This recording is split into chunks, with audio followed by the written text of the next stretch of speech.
अस्सलाम वालेकुम रहमतुल्लाह। वालेकुम सलाम। अब्बा जी, ये केड़ी किताब तुहाडे हत्थ विच? ये जी इकराम मुहम्मदी। अच्छा, इकराम मुहम्मदी। ते पंजाबी शेरां विच? हाँ जी। अब्बा जी सानू सुनाओ कोई शेर। चलो जी, ये जी शेर ने हज़रत इब्राहिम सलाम दे जदों हज़रत इस्माइल पैदा अपना पैदा होए ने ते जी वो ना कुछ चुक के खड़े ने ते माई सैरा ने उन्होंने अपना उरा परा की भी जी इन्हों इतों लै जा। ओ जी फिर उन्होंने हज़रत इब्राहिम ने ते फिर माई दा आयदा जू उन्होंने भाया तो फिर खाने काबे में उत्थे उन्होंने ले जाते जी। ये शेर ने वो शेर नहीं है। सुनाओ जी, बिस्मिल्लाह। बिस्मिल्लाहिर्रहमानिर्रहीम। हो एक दिन इस्माइल प्यारा ते गोदी बाप उठाया, गैरत करके सारा खातूं ते फरमान सुनाया, ले जा दूर मेरे घर विचों या मकबूल यगाना, ओ छोड़ इन्हां जिथे होवे ओ जंगल बार वीराना, शहर मक्के नू ज़ाहिर करना ते हिकमत रब दी आई, ज्यों कर हज़रत यूसुफ कहरन मुल्क मिस्र दी शाही, बहुत वजा समझावे हज़रत दात पेश न कोई जावे, जल्द नकालन कारण भी दात सारा हुक्म सुनावे, दुआ मंगी फिर नबी अल्लाह दे कह जनाब खुदा दी,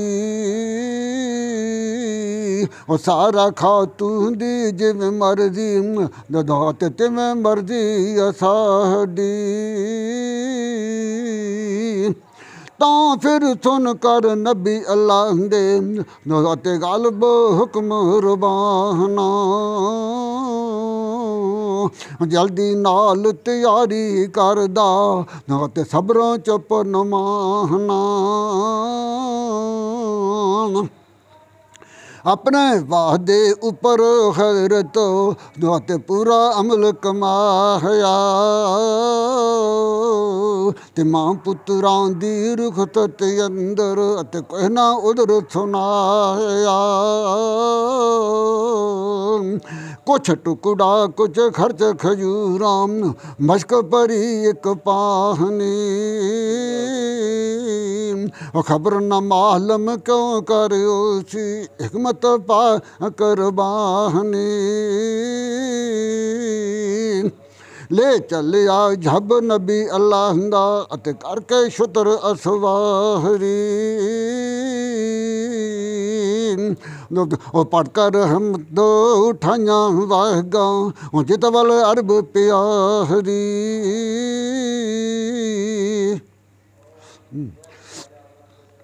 हुन जिस जगह है बैतुल्ला ते आया नबी रबाना, जिब्राईल पैगाम ले आया ते इत्थे करो टकाना, जंगल बार उजाड़ डरावे जित वल नजर उठावे,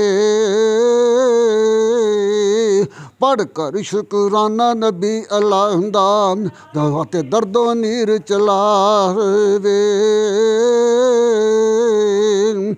क्या कर सन एह जंगल अंदर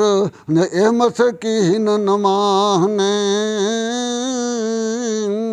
तेरे दन रौनक पास नांदे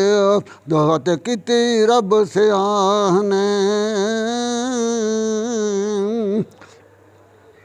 हजरत बीबी हाजर ताई ते कोई नहीं बालम हाला जो घर थी असां नसीब जुदाइयां मिलिया देस नकाहला छोड़ो छोड़ो वापस मकान दुहानू ते अमर के ताहरब साई जिब्राइल पैगाम सुनाया नबी अल्लाह दे ताई सुन फरमान खलील रबान उधर न कीता कोई रब नू मालम दर्द फिराकुम बाज में कुछ होई नाल मुहब्बत वक्त जुदाई नाते दर्दों हिंजुआहियां खुश फरजंद प्यारे कहरनो नाते आया वक्त जुदाइयां हो कुर्बान तैयारी कीती न उस मकबूल इलाही रब नू मालूम क्यों करे सी ते हिकमत बेपरवाही गोद उठा कर लह गल मिलिया न इस्माइल ताई लयो यार हवाले रब दे जो रखवाला साई देकर हजरत हाजर ताई जाते रोकर कदम उठाया ए मकान नसीब सानू नाते ए फरमान सुनाया जदम बीबी हाजर ताई नाते इतनी बात सुनाई ते अज जब होकर छम छम रुनी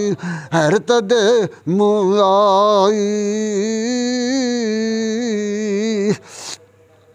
मैं सदके जावां नाते अर्ज़ां बोल सुनाहियां ते क्या तकसीर गुलामां कीती नाते कर दे तुसी जुदाइयां जज़ाकुमुल्लाह खैर अब्बा जी, ये तो बड़ा प्यारा बयान है। हाँ जज़ाकुमुल्लाह जी अल्लाह